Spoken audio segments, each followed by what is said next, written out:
Mr. Mayor, it is 9 a.m. and the live stream has commenced. You may begin your meeting. Okay, thank you. I see that we do have quorum this morning, so I call this meeting, regular meeting on Wednesday, October 1st into session. We now ask all those that can to please stand for the national anthem.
Okay, good morning, everyone. I'd just like to say that right now, Councilors Nesnick and Deputy Mayor Eckert, they're presently at the MCC where the town is hosting a seniors event. They're going to be flying the council flag for a minister that will be there this morning also. I can't remember the minister's name, but they will be joining us as the meeting progresses. Right now, the land recognition statement, and I shall be reading that this morning. Oh, sorry. Land acknowledgement statement. Town of Pelham is situated on treaty land, steeped in the rich history of the First Nations, such as the Haudenosaunee, Haudenosaunee, and the Anishinaabe, including the Mississaugas of the Credit First Nation. This territory is covered by the Upper Canada Treaties and is protected by the Dish with One Spoon Wampum Agreement. Today, many First Nations, Métis, and Inuit people from across Turtle Island live and work in Niagara. Town of Pelham stands in solidarity with all Indigenous peoples, past and present, acknowledging that our high standard of living is a result of the resources and lasting friendship of Indigenous peoples. I'd just like to state that yesterday's ceremony outside Town Hall was attended by approximately 100 people on the reconciliation, and we had a class from St. Alexander's join us for the event, so it was very quite a ceremony, obviously. Next up, to the clerk. Now we have a moment of silence. Last weekend we had a heck of a statesman. Jim Bradley passed.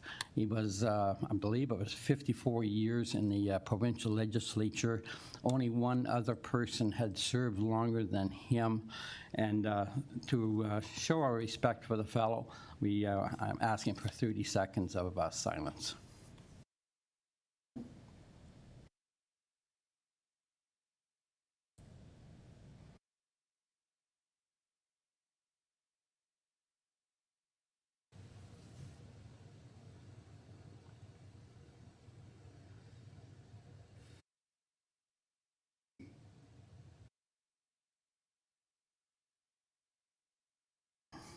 Great, thank you. And Jim, rest in peace. He was a great individual. To the clerk. Thank you, Mr. Mayor. That brings us to the approval of the agenda, and I have a motion moved by Councillor Hildebrand, seconded by Councillor Brunarski. Be it resolved that the agenda for October 1st, 2025 regular meeting of council be adopted as circulated. To you, Mr. Mayor. Okay, thank you. After viewing the agenda, any changes, comments? Not seeing any. Call a vote. All those in favor? Motion carries. Thank you. That brings you to disclosure of pecuniary interests. Thank you. After viewing the agenda, does any council member have to disclose a pecuniary interest or general nature thereof? Not seeing any. Ask the clerk to please note that. And I turn to the clerk. Thank you, Mr. Mayor. I have been advised this morning by Regional Councilor Olson that he is unable to join us, but we expect he will join us for a meeting in the near future to present a presentation that's appended to the agenda. Okay, thank you. With that in mind, we will move to the budget open house, and I do believe you have some opening remarks to kick us off. Okay, very good. Thank you. Today, the town of Pelham is hosting a budget open house. The budget, as always, is about setting goals and priorities for spending to meet the needs of the community. This year is the first for Pelham since the provincial changes that now make this a strong mayor's budget. Powers that I have 99% relinquished, but there are certain powers that still stay in effect, and instead of just calling this the town's budget, it's now known as the mayor's budget. That's it. Ultimately, that means that I, as mayor, have the authority to set the budget, and like I say, I relinquished that. Budget is going to be decided by council as it has in the past. We've always done a great job, and that is how the true act of democracy gets used. However, the town has taken a collaborative process to establish the budget in the past and committed to keeping that process throughout the development of the strong mayor budget. Town council has identified financial health of the corporation as a key area of focus in the strategic plan, and through the strong mayor budget, the town continues to be committed to being physically responsible while respecting the needs and resources of the residents.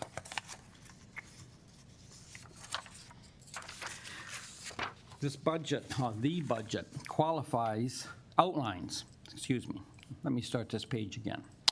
The budget outlines the priorities of the town of Pelham and determines the level of service provided to Pelham residents.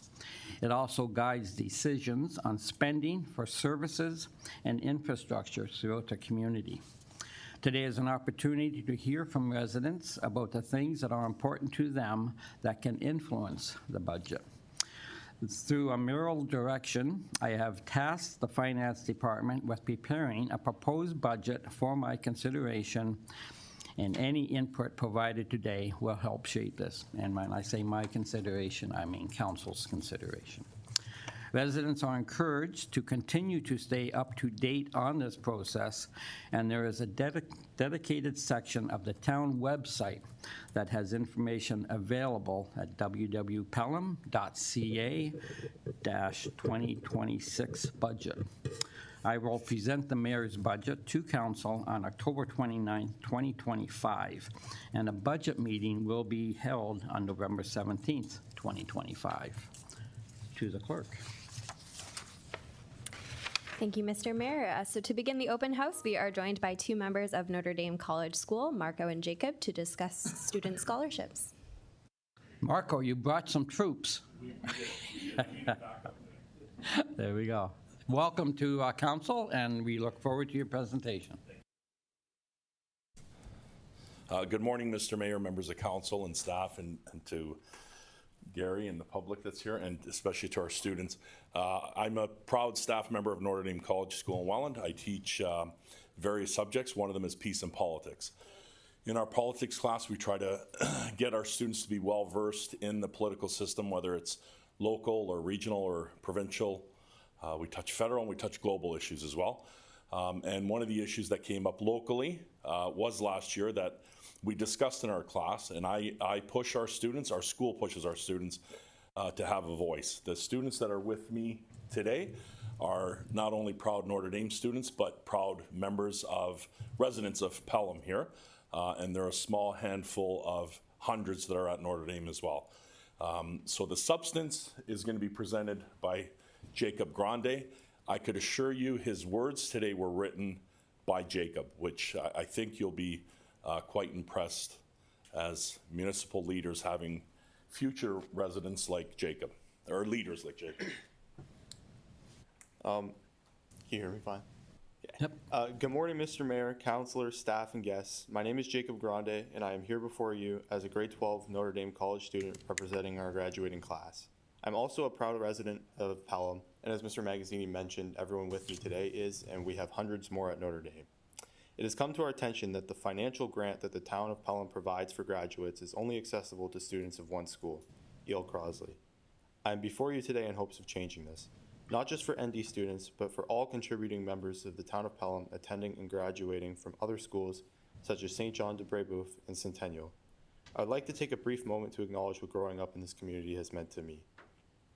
The small things, learning skills and making friends on the Panthers soccer team, attending the Canada Day parade, volunteering in food drives, and even creating my own within my own neighborhood. Achieving a life like this would be impossible alone. It takes a community to build a community. That sentence is precisely why I believe it is wrong to make this gesture available to a fraction of our town's graduates. The 2025 Town of Pelham published strategic plan clearly states that the Pelham promotes an exceptional quality of life and values all of its people. I'd like to believe that this is true and see this moral belief implemented within our student body. I firmly believe that every Pelham graduate, no matter their high school, should have an equal opportunity at receiving this award. We are a municipality that embraces, acknowledges, and rewards all our consistent youth contributors who represent this town, whether their school journey takes them in Welland or Pelham. Kids like us do not want to be unnoticed, and it is for that reason we stand before you today with this request. Pelham is a great place to live and grow as an upcoming young adult, and we want to make it even better. Please consider creating a committee where any secondary Town of Pelham students can apply, regardless of their school location, but based on residency. We're not asking you to remove this award from our friends at E.L. Crosley. We're simply asking you to consider including all of us. On behalf of the grade 12 graduating class of 2026, thank you for this incredible opportunity to address you this morning. Yeah.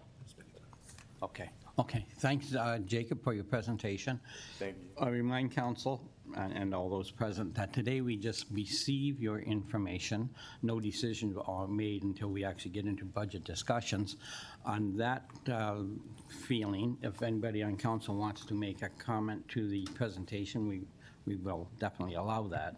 But like I say, this is just the presenters making a case for their needs, wants to council, and then, like I say, we will discuss them at a budget meeting. But again, thank you for your presentation. And does any council member have a comment? Councilor Wink. Yes, thank you, Mayor. Thanks for your presentation, Jacob. It was well thought out, well presented, so congratulations on that. You mentioned a couple of other schools within Welland, and I know you're advocating mostly for Notre Dame, but you mentioned Centennial and the French-speaking school. Do you have any idea on how many Pelham residents go to those schools? Me personally, I think Centennial probably has close to 100 because they offer French immersion, and same to St. Jean de Brebeuf because that's fully French. So the people that are probably more, they're better at speaking French would go to St. Jean de Brebeuf, and the people that want to immerse themselves in the French program go to Centennial. And personally, I know people that go to both. So. Okay, thank you. Okay, thank you. Any other comments? If not, we thank you for your presentation, and your request will be given consideration at budget time. Right, thank you. Thank you. Thank you, Marco, for the presentation from your school. Thank you. Okay, thank you. We will leave you alone now. Okay. Yeah. Thank you for your time. And back to school, guys.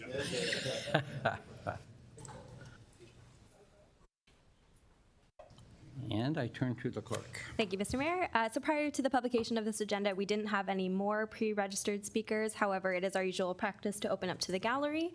And I do know that there are some members of the gallery who wish to present this morning. So as this does fall outside of council procedure, I have prepared a motion for council to consider walk-on speakers this morning. Okay. So I have a motion moved by Councillor Wink, seconded by Councillor Hildebrand, that council suspend the rules of procedures respecting delegations and presentations in order to permit walk-on speakers from the gallery during the open house portion of the meeting, subject to the time constraints prescribed in the procedural bylaw. To you, Mr. Mayor. Okay, thank you. Any discussion on this motion? Not seeing any. Call the vote. All those in favor? I see none opposed.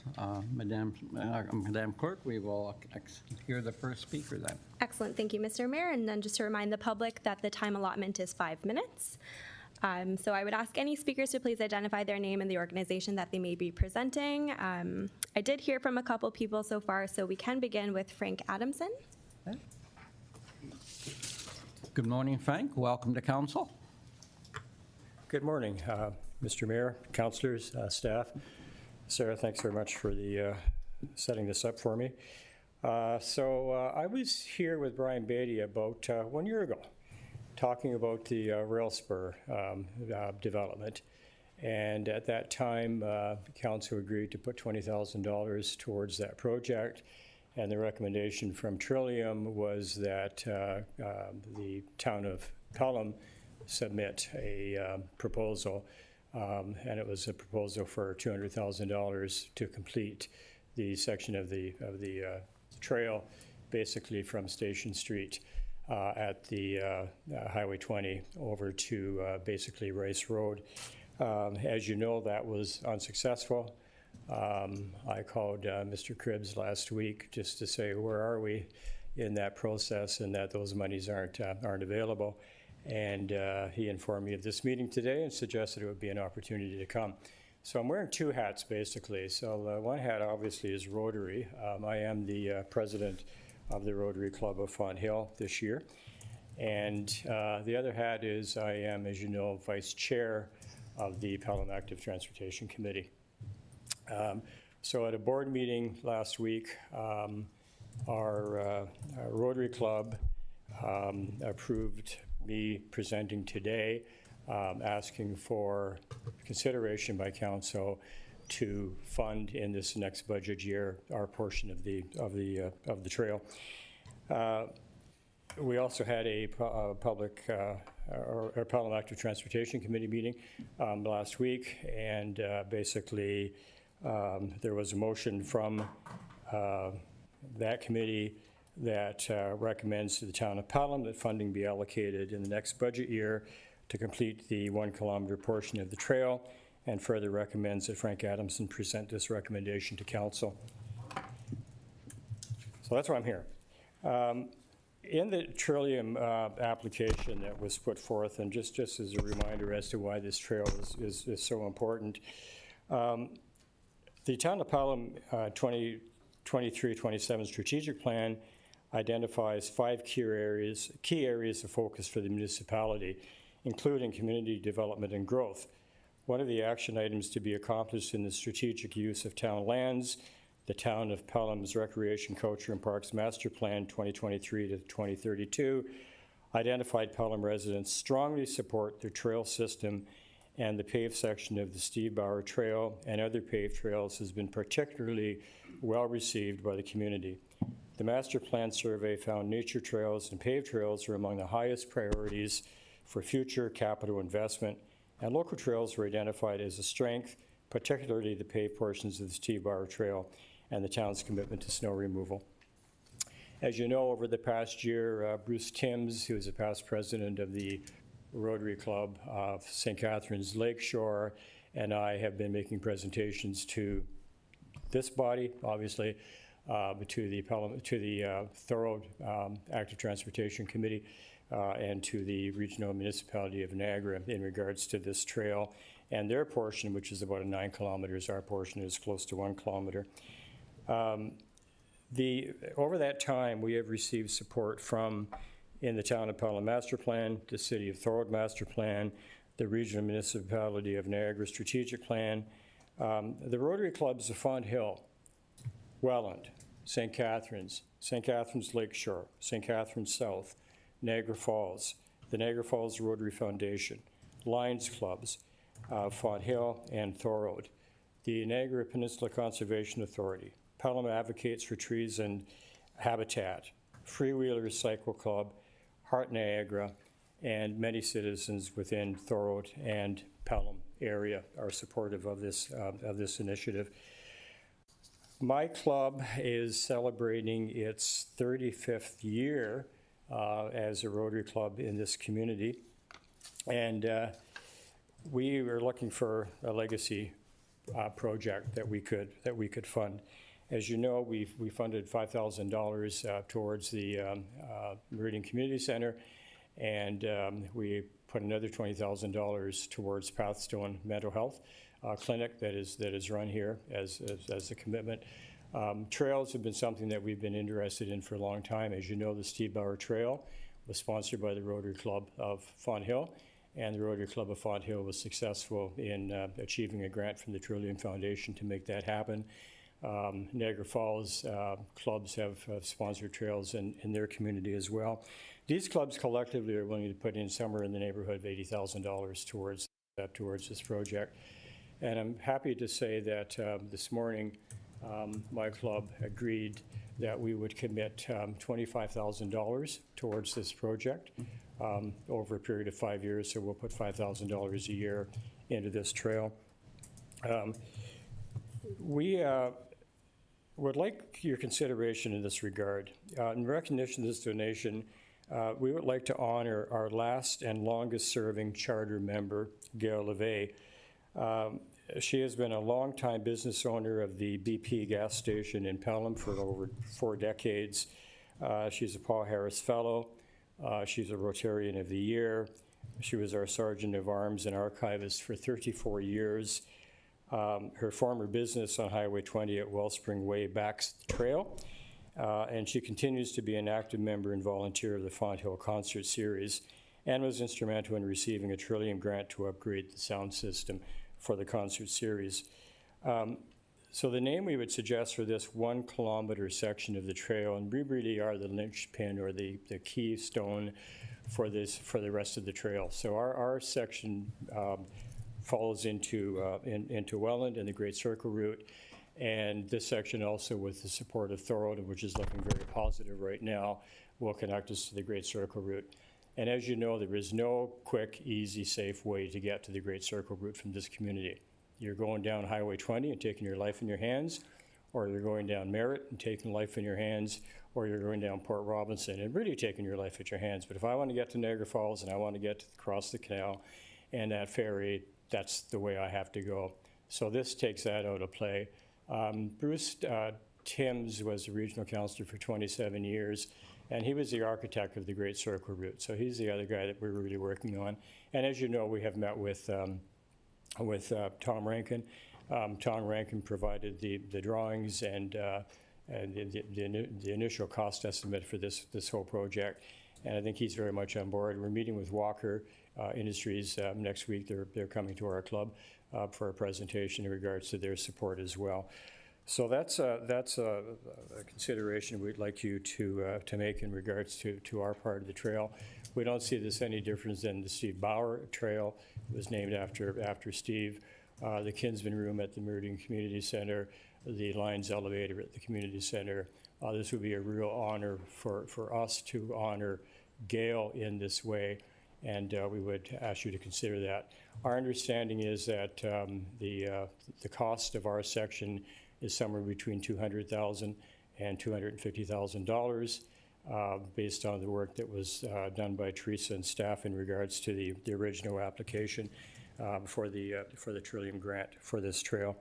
So as I said, there's $20,000 of that already set aside by this council, and we're willing to put another $25,000 towards that in consideration of you folks completing this section of the trail. And if we can make that happen over the next year, it's going to put that much more credence to the whole trail being completed. And I know Mr. Cribbs can speak to it maybe a little better than I can in regards to this, but they have consultants. They've done an EA environmental assessment of their end of the trail along Beaver Dams roads that would link into the canal. And there are recommendations that are going to be going forward to the city of Thorold in regards to that portion of the trail and proceeding with the trail. So if anybody has any questions through you, Mr. Mayor, I'd be more than happy to try to answer them. Oh, Thank you for this opportunity. Yep, Frank, so thanks for making this presentation this morning. And you're right, trails are a big thing with residents of this town.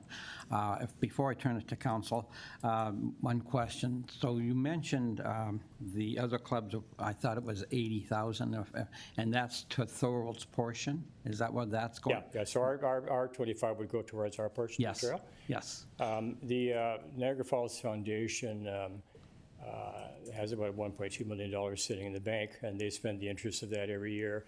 The Storybook Trail in Niagara Falls was sponsored by them, even though we're the only Rotary club that has a trail. None of those others do, but they see the importance of this. They see the linkage of this.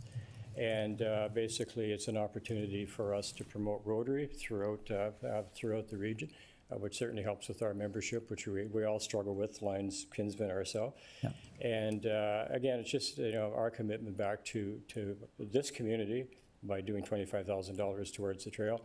And as I said, there's probably another $75,000 to $80,000 that these other clubs are committed to, even though the trail is nowhere near any of their, well, it's near them, but it's not within their, because there isn't a Rotary Club in Thorold. But the Lions Club in Thorold are on board. Okay. And as you know, Mr. Mayor, we've had discussions with the Lions Club here in regards to another opening to the trail from Hurricane Road and Highway 20 through their property, and working with the MPCA on that. So as you see, there is a ton of support for this. We just need a few more dollars to make this happen, so. Excellent. One other question before I go to council. So you obviously have your finger on the pulse of Thorold. How long before their section gets completed? And I see they obviously have some studies to do. So What's your best they've hired guess? LEA consultants to do an EA on their part of the trail. The rest of the trail is fine, they own it. The recommendations, I understand, are going, this is from their planning folks, is that recommendations are going to be going forward to their council in November or December of this year, recommending the layout of the trail as to where they are on that. I know Mr. Cribbs is a member of their active transportation committee. He probably knows more about this than I do in regards to that question. Okay, thank you. Can I ask that question of you, Mr. Cribbs? Looking into your looking glass, when do you see the big section being completed or at least started? Well, I don't have any capacity to speak on behalf of that municipality, of course, but as someone who has some ties to the area, I can say it's probably the project that community is the most excited about, as far as it's got several, like we do, it's got several pokers in the fire, but it's probably the prestige project. The EA was done on sort of two different trail routes, and I would say that from my perspective, they've settled on one of the two possible routes. There were two more or less equally good ones. So I think the commitment level there is really high, and their growth rate is really high, and they have the funds available, so that's not like it's going to happen in due course. Whether they get to the point of actually paving things next year or not, that's to a granular level I'm not personally familiar with, but I'd be surprised if at least all of the planning process wasn't finished by the end of next calendar year. From what I have observed, I'm sure they're getting there. And I mean, it's a much larger undertaking for Thorold than it is for Pelham. Frankly, it's at least 9-1. I think it's slightly more than that. They aren't equal portions. And so a very large undertaking for them, and actually technically difficult from an engineering perspective. They have to, at some point, of course, cross the 406, et cetera. So there's like a fair bit of work there. Anyway, I'm putting on my CAO hat. I can say that our neighbor is seriously chasing. It has a much larger task, but it has put far more resources into it, and it is a dominant project for that municipality. So I think there's every reason to think they're going to succeed on their piece. Ours is a smaller task. Admittedly, we have a number of pokers in the fire, but And of course, ours is already already exists. We're talking about adding asphalt, and perhaps either Mr. Cook or Mr. Marr can speak to that. But it already sort of exists, so we're just talking about upgrading its quality, really, and or maybe the width. I'm not sure on that. But it's a less technically difficult task for us than it is for Thorold. So we could wait till they're already paving, but frankly, I think the conversations I've been involved with Mr. Marr and our analogs in Thorold, I don't know that we have to wait for them to start. I mean, we could finish ours, and that would just give them something to meet up with. One would think it'll take them longer than it will us. And there'd still be, it's not like you'd come to a dead end, right? There'd still be a dirt trail on the other side, even if you got to the end of our asphalt. So really it comes down to a timing issue for us. And we were unsuccessful in the grant applications. We were waiting on those outcomes, and unfortunately we've had them and they've been in the negative, which to my mind just means we should try again. As Ms. Quinlan Murphy will often remark, and she's very correct, we've had a number where we failed, and then we succeeded. You know, we just sort of refine it, or it depends who you're competing with at any point in time. So timing, life's all about timing, of course. Okay, thank you for those words. Any questions from any members of council to Mr. Adamson? Not seeing any. Welcome, Deputy Mayor, Council Eckert.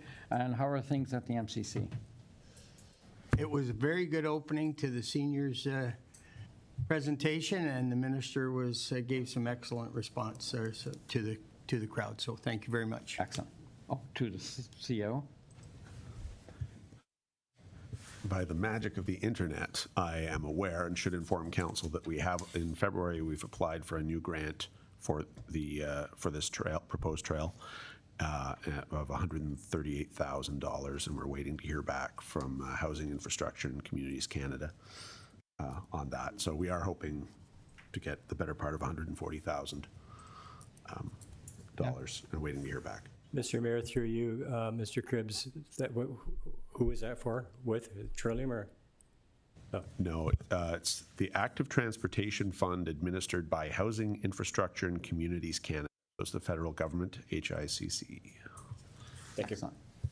Oh, okay, Ms. Frank, I don't see any questions. Thank you for your presentation, and obviously it'll be considered at budget time.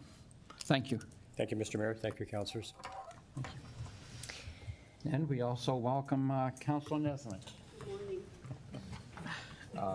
To the clerk. Thank you, Mr. Mayor. Our next speaker is Kevin DeBoer, resident director of Pelham Minor Baseball Association. Welcome this morning, gentlemen. Thank you. Thanks for having us. Really, we're just here to say thank you, first and foremost. We had a great year with Pelham Minor Baseball, 300 plus players. We hosted 6 tournaments, brought in over 700 players from across Ontario, from as far as Sudbury to Windsor, 800 or 750 coaches, 1,600 visitors. I'm also a Fenwick Lion, and I think we did close to $20,000 in food booth sales. So to those people. So obviously that money will get pumped back into the community, which is great. With the growing sport that we've done a great job at doing with the town of Pelham and the resources, our numbers are growing. We've done a great job with the facilities. We get a lot of compliments on obviously Centennial being our highlight. And with the C1 renovation, I mean, news spreads and people are like, oh man, you guys are lucky to be working with your town like that. I was like, yeah, no, we are. And so having said that, along with the 2 other projects happening at North Pelham, that's bringing in more and more people. Next year, we're hoping to have 8 rep teams, 3 to 4 at the senior level, which brings us to our next problem. We only have 1 full-size regulation diamond, and that's at Harold Black. Which does need some attention, but we're here to bring forward an idea. Currently at Centennial, we have C3, which we use for 13U and below. But we are asking for consideration that we look to make that a full-size diamond, and we can use it from, like, for seniors, for 15U and above. You know, long-term goal is that we want to see kids playing baseball till they're 18 or older. There I believe the long-term goal is to get somebody on the Blue Jays. Sure, yeah. Anyway, I'm sorry, go ahead. Well, Bob's got some grandkids that are pretty good, so. Anyway, we've done some quick, we've gotten some numbers, and to do a conversion on C3, to expand the infield a little bit further, bringing some attention to the drainage, we're looking at about a $40,000 job. Now, that was a quick quote.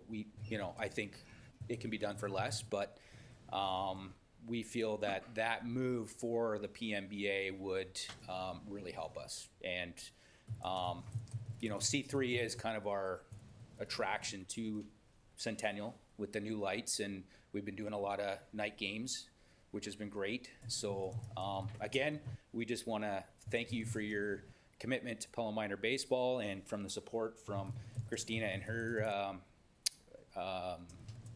team. So, All right. thank you. Thank you for your presentation. Yep. I'll open it to anyone on council having questions. Councilor Kerr. Thank you. Always happy to support minor baseball. That's a great one.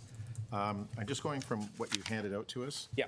And I've got a challenge because you've got on your page, I'll call it page 3. Okay. You had Harold Black, C2, Harold Black, switch use between softball and baseball, and then you refer to Centennial 2. So is it Harold Black or is it Centennial 2? It's Centennial 2, which is currently softball. We're looking to move softball over to Harold Black, and then we would take over C2 as well. Okay. And that's for, I didn't. That's down the line. That's down the line. Matt and I put a lot of this together, and that's something he had in. And I was thinking of taking it out, but I thought, you know what, I'll just leave it in there for information purposes. Great. So, Okay, thank you. Any other questions to the presenter? Just Not seeing any? I'm sorry? Oh, Councilor Kerr, yeah. Go ahead, Councilor. It's, I think it's great that you've come up with the suggestions that you have for that conversion and the mechanism to undertake it. It's always useful to have background information for us for the decision-making process. And Yep. this is the kind of thing sometimes for the non-baseball people, it's sometimes a challenge to understand what what the request exactly is. So I appreciate you doing Yeah. that. Thank you. and just one side note, we put the batting cage in 2 years ago, and it's at a point now where it's got to be managed with the schedule because of the use. So Excellent. That's what you want to hear. So Yes. Just one last question. Are the provincials coming back again next year, yeah. So it's a 2-year bid. So we have them coming back for 2026? yeah. Great. Excellent, definitely. Pelham finished 4th, by the way. Excellent. Definitely putting the town on the map. We appreciate to. that. Excellent. Any other, one last chance, any other questions? Gentlemen, we will definitely give your request consideration at budget time. Thanks for your time. And thanks for keeping the, I think you said 300 youths busy with baseball? Yeah. Yes, excellent. Thank you. Thank you. To the clerk. Thank you, Mr. Mayor. Those are all the speakers that I've heard from in advance. If you'd like to do a final call from the gallery, we can close the open house. Okay, thank you. Is there anyone in the gallery that also would like to make a presentation to council? I'm not seeing any, Madam Clerk. Okay, thank you. As that concludes our speakers, I have a motion to accept all of the input provided today. So moved by Councillor Kerr, seconded by Councillor Bernarski. Be it resolved that council receive the input provided by the members of the public during the open house portion of this meeting, and that the input be referred to staff for consideration and preparation of the budget for the mayor's consideration. Thank Mr. you. Mayor. Any questions on the motion? Not seeing any. Call the vote. All those in favor? I see none opposed. Motion carries. Thank you, Mr. Mayor. That brings you to the adoption of council minutes, and I have a motion put forth by Councillor Hildebrand, seconded by Councillor Wink. Be it resolved that the following minutes be adopted as printed, circulated, and read. C-15, 2025, regular meeting of council, September 17th, 2025. To you, Mr. Mayor. Okay, any comments or questions from council members? Not seeing any. Call the vote. All those in favor? And none opposed. Motion carries.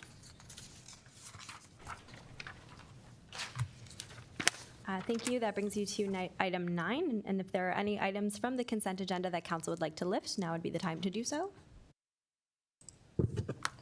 I would like to lift 10.2.1, the stormwater, please.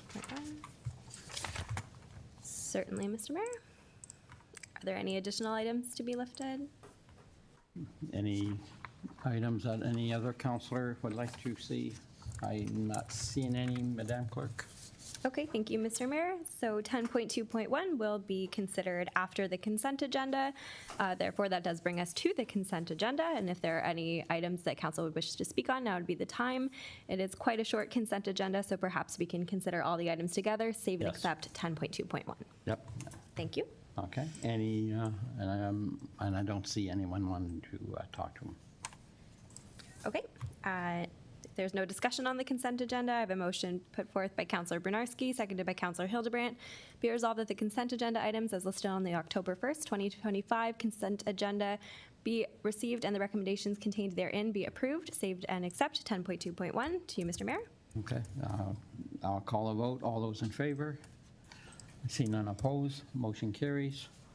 Excellent. Thank you, Mr. Mayor. That does bring you to your item that was lifted, which is the MSSP Stormwater Outlet Update, and the associated resolution is to receive it for information to you, Yes. Mr. Mayor. Just wanted to thank staff for going to the region. I realize this is a regional issue more than a town of Pelham issue. I keep getting reports from an Ian Smith. They're doing tests on what fish are indeed alive and thriving in the 12 Mile Creek, and it is heartening that for whatever reason, the town has helped. Again, that Rice Road has helped, and that's certain part of the tributary. The water, the headwater at the Marlene Stewart Street Park, they are still, of course, finding large, high salinity counts. I guess I'm just like to see Pelham Public Works keep this on our radar, and realizing that the region stretches from Grimsby to Fort Erie, and that this is just a very small blimp on their scale, that I just want to make sure it doesn't fall off their radar. So I just appreciate it, Mr. Marr, Director of Public Works. Just every one now and again, give them a nudge.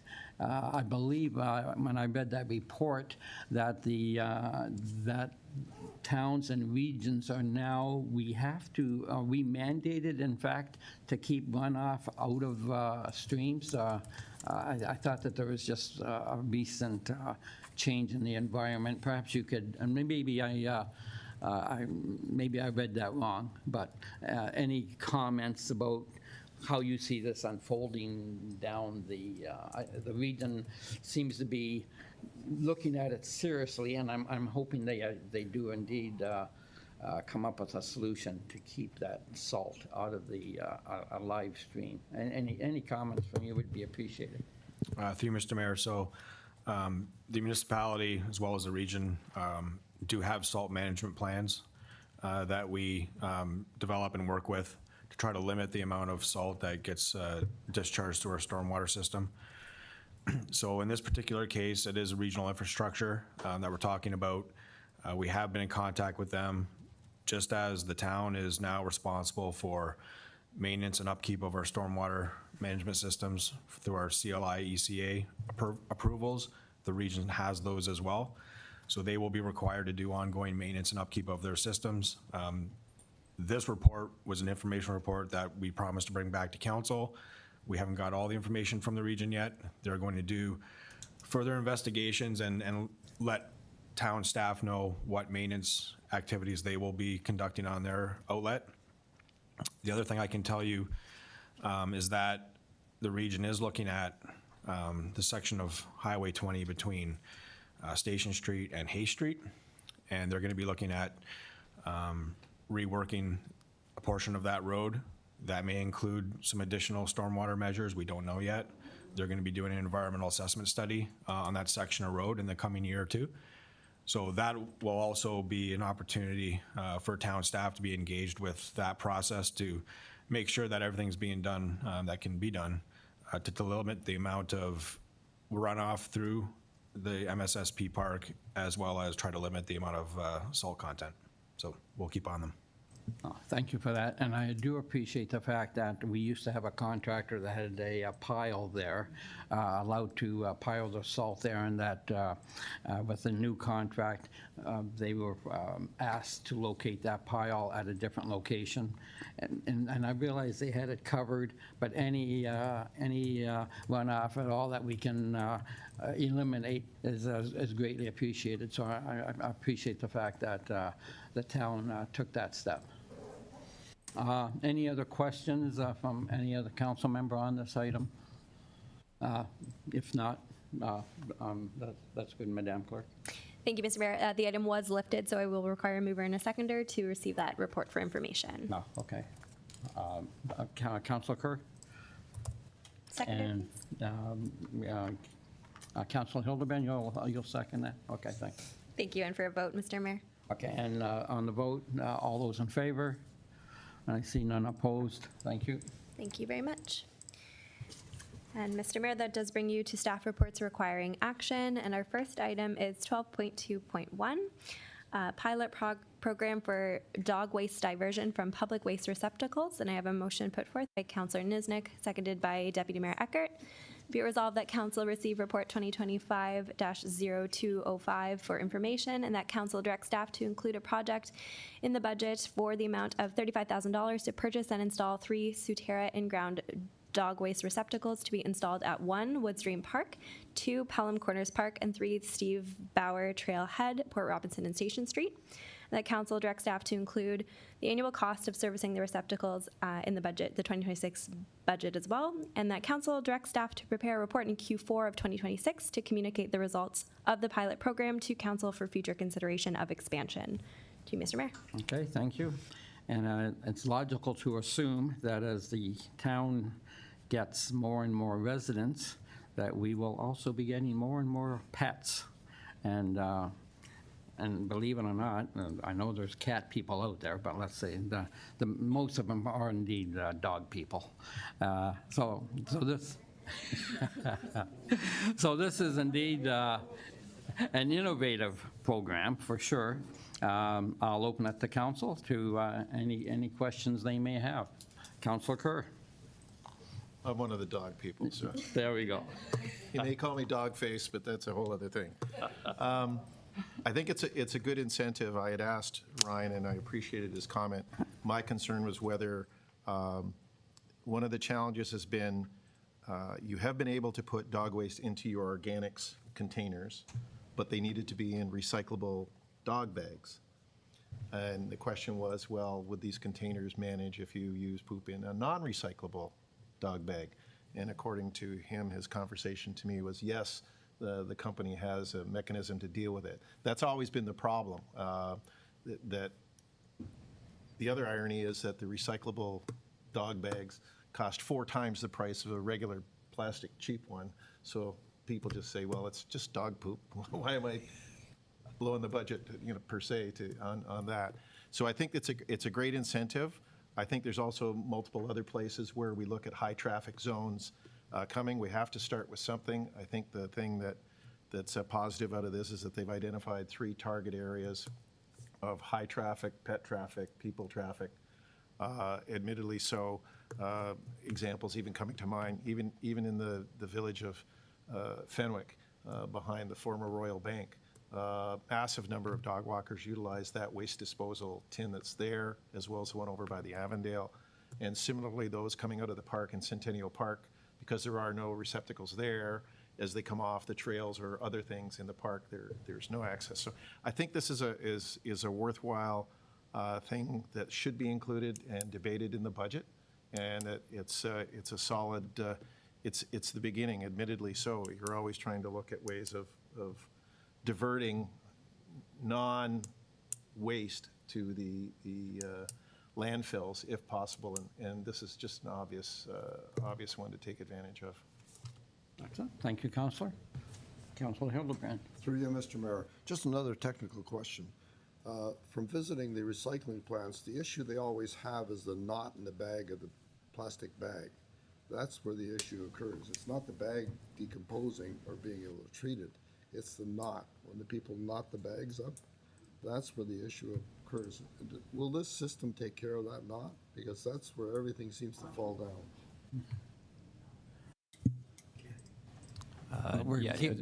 Excuse me, Ryan. So we're getting into the weeds, but no, it's a good question.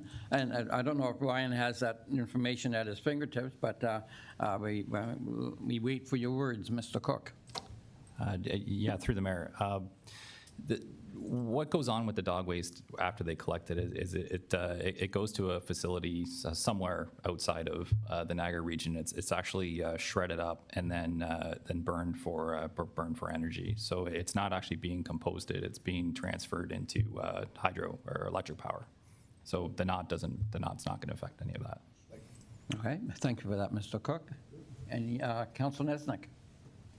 Yes, so just, well, first of all, I was very astounded by the percentage of weight that actually is dog waste when I read your report. So thank you for doing all that background work, because 80% of the weight retrieved from our municipal waste bins is actually dog waste. So that's phenomenal and does need to be addressed. So I'm certainly in support of your pilot project here.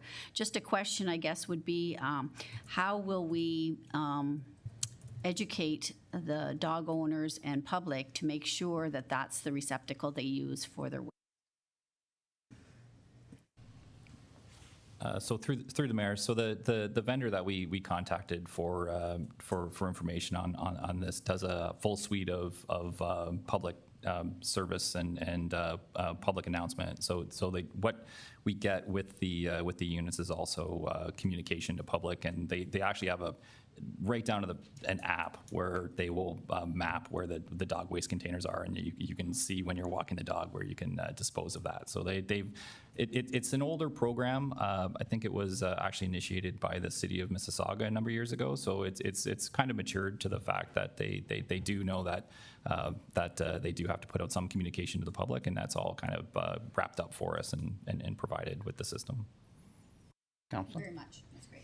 Okay, yes, that is a great benefit of this program. We're not inventing the wheel here. It's already functioning in other municipalities, so it's good to know that going into it. Any other questions on this item? Deputy Mayor Eckert. Yes, I'm in full support of this, and anything we can do to not only help divert waste, but also clean up the town. And if we could just get people that walk their dogs on Canberra Road to either pick up their dog waste or not drop their green bags on a couple of neighbors' lawns who have to then do it. So maybe along the same time we're educating people about our new receptacles, we can re-educate them on picking up their own mess and taking it wherever. Thank you. Thank you, Deputy Mayor Eckert. Any other comments or questions? Not seeing any. Call the vote. All those in favor? And seeing none opposed, motion carries. To the clerk. Thank you, Mr. Mayor. The next report for consideration is item 12.2.2, rural roadside mowing, and I have a motion put forth by Councillor Hildebrand, seconded by Councillor Bernarski. Be resolved that Council receive report 2025-0204 for information, and that Council direct staff to award the remainder of contract 2025 PW12 roadside mowing program 2025, 2026, and 2027 to Greenfield Group Ltd. in the amount of $583,500 plus applicable taxes. To you, Mr. Mayor. Thank you. So the 500, I take it is, that isn't a correct number, is it? Maybe I'm wrong. To the Director of Public Works? Through you, Mr. Mayor, so that is the cost of the program to complete the second cut this year as well as the next 2 consecutive years. Okay, thank you, thank you. And this is the operator that we have had in the past? Through you, Mr. Mayor, yes, that's correct. This the company that's being recommended for the award has carried this program out for us for several years in the past. Because I know from my own experience and from listening to other rural residents that company did a great job. This summer, as anyone who's driven out in the rural part of the town, it was, if not a disaster, it was close to it. But lessons learned. How did we, if I may ask, I'm going to ask, I guess, how did we determine the cost of the next 2 years? Like, we didn't tender it, so how did we do that? Through Mr. Mayor, yes, we did go through a competitive procurement process. It was a 3-year contract. So these are competitive prices that we received during the tendering process, I think in the spring of this year. Oh, okay, very good, thank you.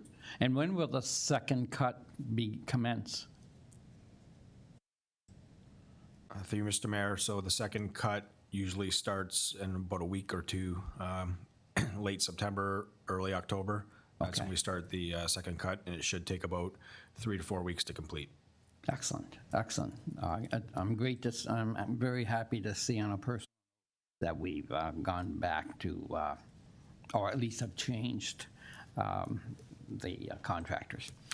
Any comments from public or from council? And I see Council Wink. Yes, through you, Mayor, to the Director of Finance.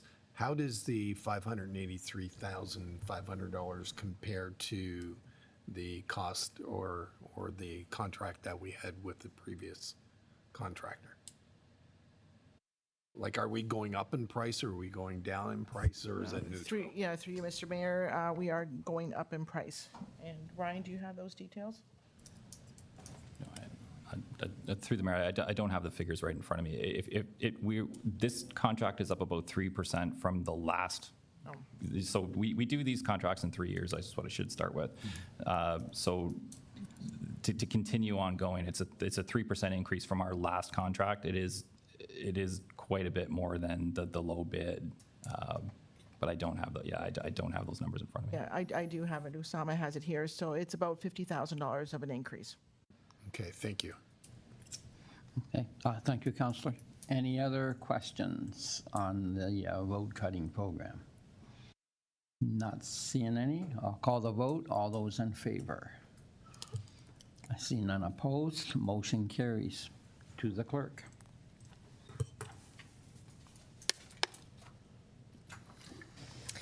Thank you, Mr. Mayor. The next staff report is 12.2.3, and I have a motion put forward by Councillor Eckert, seconded by Councillor Kerr. Be it resolved that Council receive report 2025-0149, designated residential area speed limit reduction for information, and that Council direct staff to prepare the bylaws to set the maximum speed limit on Canberra Road from Victoria Avenue to Regional Road 20, apart from the school zone at St. Anne's School and Wellington Heights School, to 50 kilometers an hour, and that Council direct staff to prepare the bylaws to set the maximum speed on local roads and neighborhood areas within the urban boundary of Font Hill and Fenwick, as shown in Appendix A, to 40 kilometers an hour, and that Council direct staff to include a project in the budget of $35,000 to purchase and install required signage by the end of 2027. To you, Mr. Mayor. Okay, thank you. Before I turn this over to Council, perhaps the CAO, there has been some developments at the provincial level after this report was printed. Mr. CAO, please, what changes were made? Yes, life is all about timing. We went to publish on Thursday morning, and Thursday afternoon, the Premier came out with his announcement that they will be ending speed enforcement, municipal speed enforcement through camera systems, which isn't exactly the subject matter of this report. However, the other part of that announcement, and we don't have any specifics yet, was that they will be creating some sort of fund that municipalities can access for speed reduction measures, and at least some of that will be signage beyond, in addition to speed bumps and all the other technologies and design criteria we use. So we don't know where that is yet. And of course, I provide this information without attempt to influence your discussion or your vote. That'll go as it will. But we do now have Ontario saying there's likely to be money for speed reduction strategies and or technologies without any details of that. So that may influence, regardless of what you decide on speed limits, that might be a relevant consideration. We would have written the report slightly differently had we known that, and that might influence when you'd want us to, if you did want us to change speed limits, hypothetically, you might want to defer some of this action because it may well be possible for us to access the fund Ontario has told us will be coming along with the changes to the Municipal Act that they now tell us are coming. So certainly, regardless of what your substantive discussion is, you might take a different, you might choose to defer us incurring expenses if we can access that. Certainly, we'd have at least flagged that for your attention, and we would have written the report differently had that been a fact we could access or knew about. So good luck with some difficult decisions on this one, but that is a material change, and I can't even guarantee that we would succeed or that those monies will be available to us, but based on what Ontario said, we're going on a generality. It looks like there will be some funds available to us for speed reduction efforts. Okay, thank you for that update, Mr. Cribbs. Appreciate that. I'll open it to council, but I think it'd be a wise thing to defer this, but obviously it's council's decision. Hate to see us spend, well, I know the city of St. Catharines was well over $100,000 in their signage to do, obviously they're a lot bigger than we are, but you're talking a lot of bucks, and if we can get provincial help, that would be definitely well worth the wait, perhaps, but that, of course, is council's decision. I'll open up to council and listen to your comments. Councilor Kerr. Yeah, I have a question because I'm trying to identify the descriptor. So within the urban boundaries of Fenwick and the urban boundaries of Font Hill, the intention is that it would be 40 kilometers per hour within what are delineated. I'm looking at Appendix A with the little red drawing, so I want to make sure I'm right. That would mean it'd be 40 kilometers from Cream Street right through to west of, I'll call it St. Anne's School. On Canberra Road would be a contiguous 40 kilometers hour zone. I'm just looking for clarification on that. Let's go to the Director of Public Works. Through Mr. Mayor, so that section of road is currently 50 with it has flashing 40 signs in the school zones. Council also designated that section of road as a community safety zone. So the intent is that it would remain at 50 with the flashing 40s through the school zones, but the local roads in the subdivisions that are purple on Appendix A would all be switched from 50 to 40. Okay, I guess that's, I remember back when the deputy mayor brought through a motion to investigate this, and we had talked about the transitional changes from 50 to 40, back to 50, back to 40, back to 50, was somewhat confusing. Right now, it's from Balfour Street to just west of the Wellington Heights school crossing. Then it resumes 50 going through the center of Fenwick, especially where, to be ironic, the irony is making the curve at Church Street at 50K per hour is a challenge at best. And for continuity, I mean, my original hope had been is that we would have a contiguous zone, at least from Balfour to the other side of St. Anne's School at 40 kilometers right through the core of Fenwick, so that you don't have this jockeying of speed limits and people looking back and forth. As a sidebar, following up the CAO's comment, there seemed to be the I'll call it the insinuation's a bad way to say it, but the inference by the premier that rather than speed cameras, that flashing lights and other things would be appropriate, speed bumps, et cetera, whatever tactics that they come up with. And I know that in hearing from people, one of the major complaints has been that the community safety zones have not been well identified. There's a singular sign mixed in with a whole pile of other signs where the transition occurs, where you first enter the community safety zone, regardless of direction.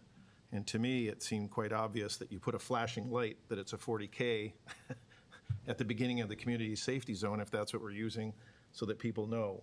And this would be an easy way to get around it. I know I was told that flashing lights are deterrent are a problem because it could be a distraction, yet ironically, they use flashing lights for 40K timing for school zones for years. So I haven't figured out how you can distract during the school day. And then another time of day, it's considered a distraction, but during the school day, it's not considered a distraction. The consistency is totally inconsistent in their logic. So I'm hoping, I think I concur with the mayor that I think we defer this if there's alternative funding coming from at the provincial level. But I would also like to revisit the delineation areas for the 40Ks on Canberra Road personally, especially through the village of Fenwick, because I hated it when I was driving south in the US of going through the speed traps of how they just kept radically changing them all the time. And to me, increasing speed to go through the center of a village seems somewhat redundant when you consider that you've got the slowing of the speed for the schools. We've listed it at 40K 24 hours a day, 7 days a week. So why wouldn't we be consistent? So that's just my comment to here, but I could support the deferral based on the finding of funding, but I also need to revisit that part. Okay, thank you, Councillor. Any other questions, comments? And we go to Councillor Nesnick.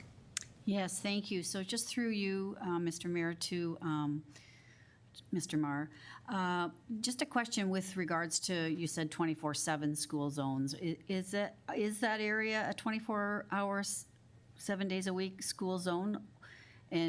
Or is it just go like through the school hours that the lights flash, and then in the summer it's 50 all along? Through you, Mr. Mayor, I will defer this question over to Mr. Cook. Yeah, through the mayor. So the trouble we had when we were preparing the report and determining what the speed limit should be is the flashing 40 school zones. So the flashing 40 school zones, and we have two of them. One is on Pelham Street with Glen A Green, one is on Canberra Road at St. Anne's School. The regular speed limit outside of those flashing signs on those roads is 50. It only goes to 40 when the lights flash. So if we were going to make, in certain instances, we looked at doing 40 kilometer an hour in the community safety zones that were kind of set up around the schools for a specific purpose, which we're we're not able to do at this point. But the trouble with it was if we set the speed limit at 40 at St. Anne's School, using a school zone, typically that's how you would do it. You'd have to get rid of the flashing 40 signs. They are no longer, they become redundant. They don't mean anything. They're just there. And because of the volume of the road, it is the way they were first installed. And that was before we were able to put school zones up or change to have that signage. That was a 2017 item. The other issue that we were looking at, there is a short, in the 89-2000 bylaw, that the 40 kilometer zone on Canberra Road near Wellington Heights was actually set up for the original, I believe it was like Pelham High. The signage that was on the road versus what was stated in 89-2000 is incorrect. It appears at some point someone moved the 40K sign from where it was identified in the bylaw to extend down beyond the old, EW FAR or Wellington Heights School. So that's signed incorrectly, and it was missed when we set up the initial school zone for Wellington Heights, and that was installed in 2017. So I think the signs for the 40K signs were left up by mistake. So that zone should have been removed from the bylaw at that time, and it should have been signed 50 all the way through for a consistent speed.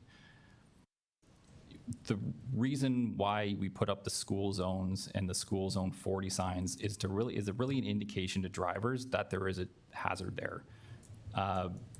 don't, it's not so much to be inconsistent, but in those areas, it is important to be driving 40. And there is an argument to reduce the speed limit through the downtown business areas, and that was provided as an alternative to the report. So as council, you can set whatever speed limit you choose in those areas. So that was provided as an alternative, but just for consistency of speed, we kept it at 50 and then kept the school zone there. And the recommendation is really to remove the 40 kilometer an hour zone that was incorrectly signed and should have been removed from the bylaw to begin with. So that's kind of the way we went with through Fenwick. We also have the same issue on Pelham Street in Fonthill. If we were to sign 40 through the downtown area and the community safety zone on Pelham Street, we'd also then have to get rid of the 40 flashing because that becomes a redundant sign and it shouldn't be there for that purpose at that point. So that's kind of there's a number of years of signage and legislation and how we had to deal with these zones. So we're now trying to, we can either eliminate the old one and just set up the new ones, or really set the speed limit to whatever council desires. But that would have to be direction coming from you for us to do that or recommend that. Yeah. Yeah, thank you very much. So through you, I'm just not sure if you totally answered my question, however. So thank you for that background. It makes sense to my brain. But my question was, is the 40 flashing on 24 hours, 7 days a week? Yes, sorry, through the mayor. That's an easy one. No, it is not. They are set up for school delivery times, so the school entry times. So they really come on 3 times a day. Typically, that's 8 o'clock till about 9:30. There's about an hour and a half around lunch, and then end of school time. That's when those lights are supposed to come on. And then in the summer, they're turned off. Summer, they're turned off. Right. So having a consistent speed limit of 50 kilometers from the whole Canberra Road is not out of order, due to that the only time the 40 kilometers an hour is on is when there is school in session at both those locations. Yeah, Wellington Heights doesn't have a flashing 40, so that's a straight up 40 an hour school zone. Right. Okay. Thank you very much. Thank you. Councilor Kerr, yeah. Yeah, that was just the point. There is no flashing light at Wellington Heights on Canberra Road. It's just at St. Anne's School. So there is no reduction to 40K based on flashing lights, as has been said. I'll come back to the thing is that the Premier is talking about, I think, altering things to allow for, yes, there might be the removal of the flashing 40 during school hours lights, but that doesn't preclude, my expectation is it won't preclude the installation of flashing lights to say this is a 40 kilometer hour zone from here on in that would work 24/7. That's where I'm coming from, that the big fight with the speed cameras and everything else, people didn't know when they were entering or when they were leaving. And if we do have these designated zones as community zones at 40K, a policeman sitting there can still use a radar gun and tag somebody if they go over 40. So it's, that's all. I just wanted clarification. Instinctively, I want to try and reduce the speed through the core of Fenwick to a consistent speed. 50K, there's people that we do have the flashing lights, which I appreciate the town putting in for the crosswalk at Wellington Heights. Despite some people saying they're not being used, I've driven by and seen them being used, so they are being operated. We have a similar crosswalk at St. Anne's School as well, along with the flashing lights. So it works the same for both locations. So I'm just looking at trying to find a consistency of reducing speed going through the core of a village where you have a community postal box, and who knows how long Canada Postal survive.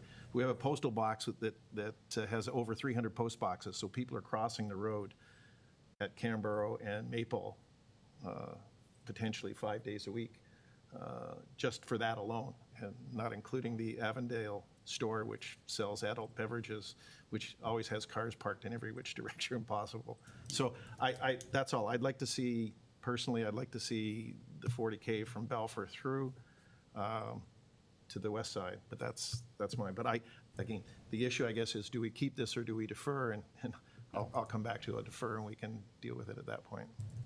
Okay, thank you, Councillor. Let me go to, let me go to Councillor Wink. Yeah, I agree with Councillor Kerr and with the mayor that this whole report should be deferred, but just some comments with respect to the report. I think I'm not opposed on going down to 40 and on side streets and whatever. And there's still got to be some tweaking in here because Churchill is slated for 50 kilometers and it's not a, yeah, there's a few little question marks in here. And Town Square, you know, people typically go slower on Town Square just because the parking down by the library and whatever, and the fact that it's a circle, why would that be 50 compared to other streets? The one concern that I have with the town and their signing is the signing around schools in the community are different from one school to the next. So Glen A. Green on Pelham Street's got a flashing light going both ways. AK Wig does not have any. Glen A. Green coming up from east to west on Port Robinson Road, down by Station Street, there's a little sign, and it is a little sign that says 40 kilometers per hour, but no one adheres to that because it's so tiny. Like we've got to do consistency for all our schools. And just the other day, I'm driving up Regional Road 20 by Crosley. I'm driving my 70 clicks, and doesn't someone bomb by me in the turning lane going into EL Crosley doing probably 100 clicks?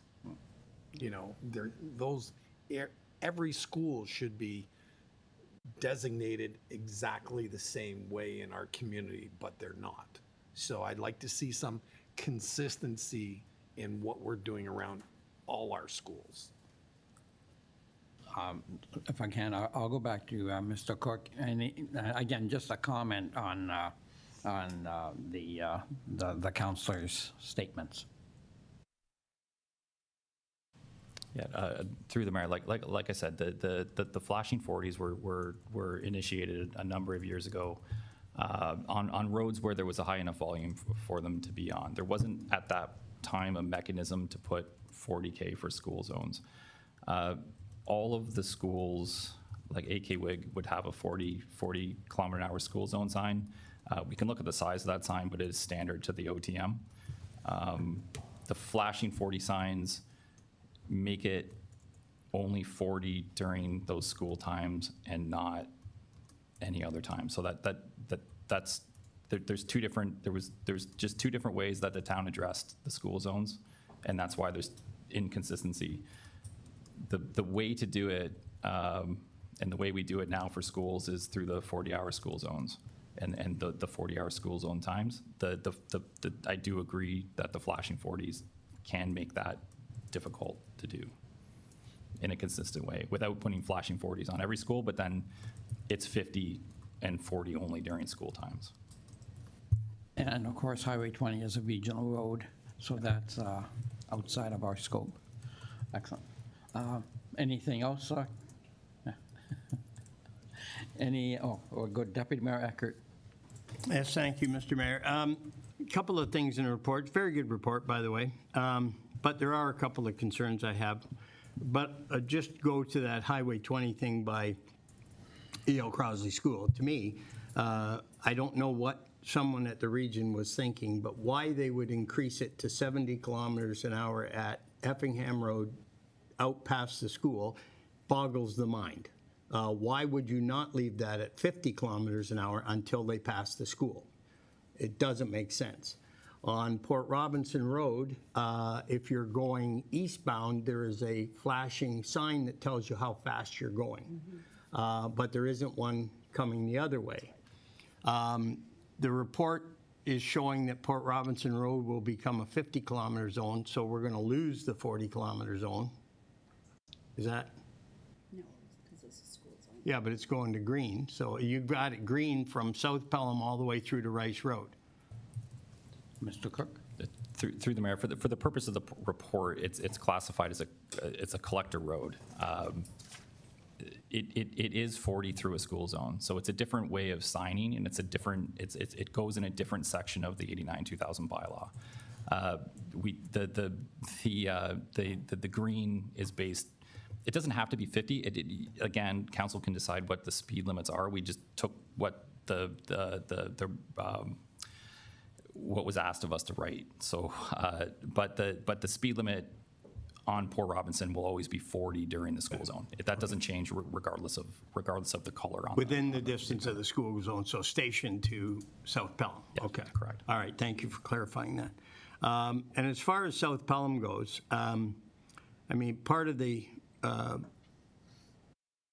movement, I guess, let's say from the Active Transportation Committee is we want to make the downtown core, especially with all the seniors buildings that are going up. And we heard a presentation here that, I think we're over 50% is in the senior category here.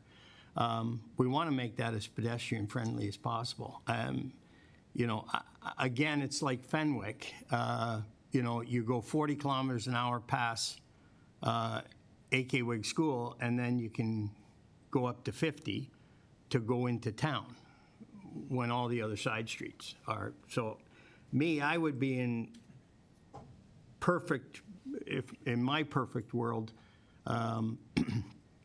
all of these downtown urban areas except for certain, and South Pelham's not one of them, coming into town, would be 50, but the others, I don't see any problem whatsoever. When you're looking at Town Square and going into Summerside, like 50 miles an hour around Station Street, or around Town Square, and 50 kilometers an hour, sorry, and then past two seniors buildings and nice crosswalk we put in for the library and stuff like that. And it doesn't make that part of it doesn't make sense to me, and I would be pushing for 40. And just as a side note, all summer long, from the first time we talked about this, I've been driving 40 to 45 kilometers an hour around town every day in whatever vehicle I'm driving. Not once did I even get a honk of a horn or a follow too close. And we moved along very well.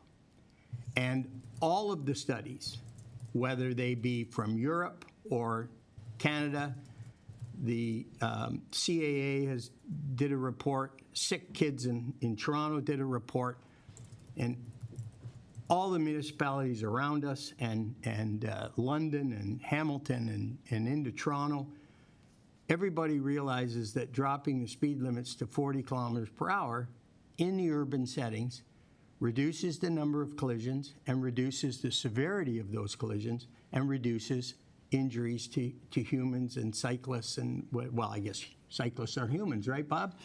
But so to me,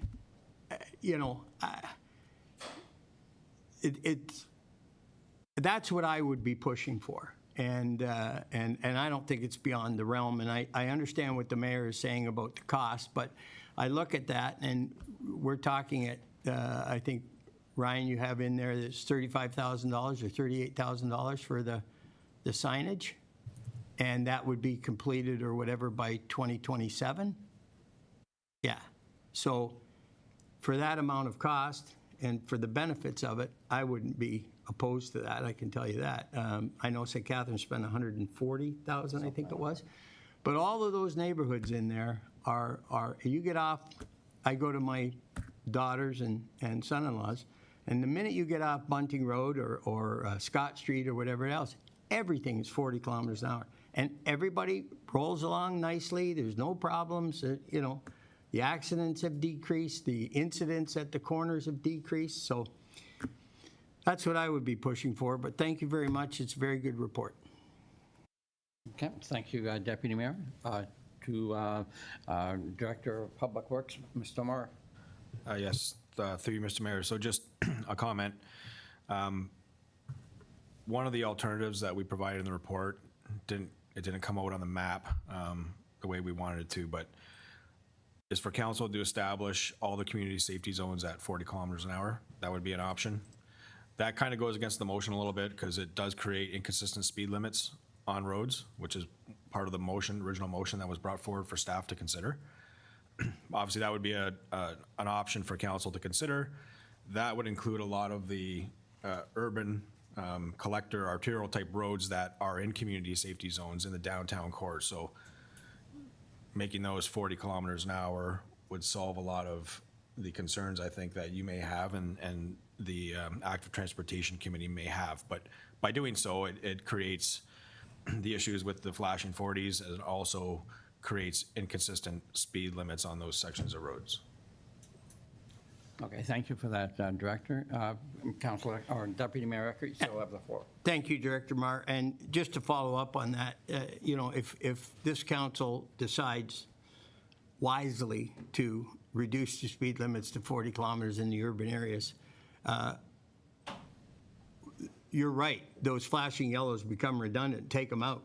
Like they're serving no purpose, and they've served the purpose for a number of years. I can tell you the one on South Pelham by Glen A. Green School, I've come through there at 11 o'clock at night and it's flashing. So some of them are very good, some of them are very inconsistent. And all summer long, those lights were coming on at certain times and they're not supposed to be. But anyway, I would have no trouble with these few lights that we have around town that say school zone when flashing get taken out and we drop it down to 40 kilometers. That erases any confusion with drivers.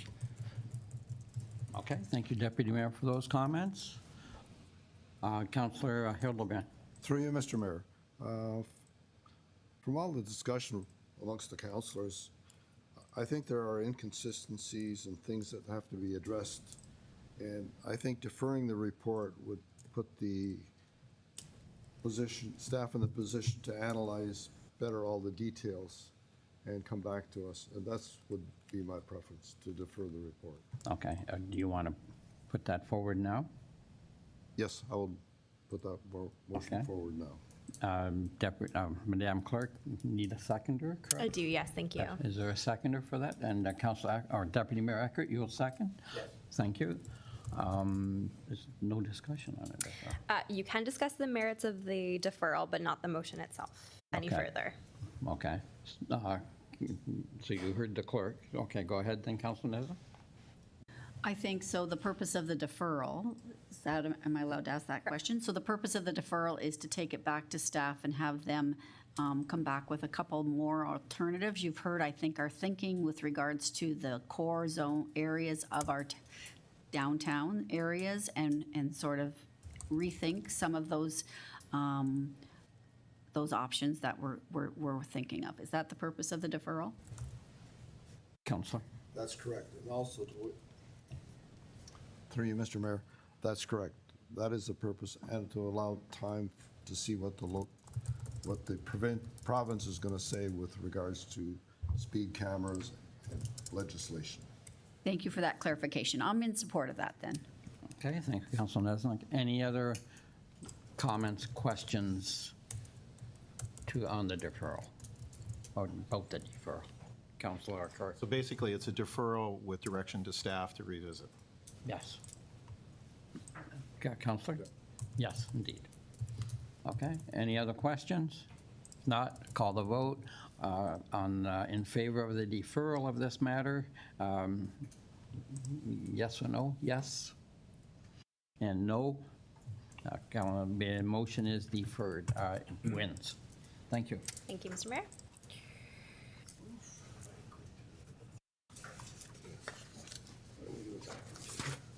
Oh, are we done now? Yes. Yeah, exactly. Okay. You want to take a break? Yes. Okay. So before we head into in camera, I'll call a 5-minute break, please. Oh. Oh. We do have one more staff report. However, I expect it to be a longer discussion. So yes. Okay. Okay. Forgot the pool. You're right. Okay. The pool.